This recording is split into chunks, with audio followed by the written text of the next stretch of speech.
খবরদার ভিডিওটি উপরে টান দিবেন না। মাত্র 1 মিনিটে আরবি 29টি হরফ শিখুন, আল্লাহ তাআলা রাজি খুশি হয়ে যাবেন।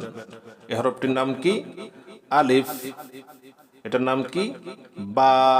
আবার আলিফ, বা, তা, সা, জিম, হা, খ, দাল, জাল, র, জা, সিন, শিন, صاد, ضاد, ط, ظ, عين, غين, ফা, কফ, কাফ, লাম, মিম, নুন, ওয়াও, হা, হামজা, ইয়া, ইয়া।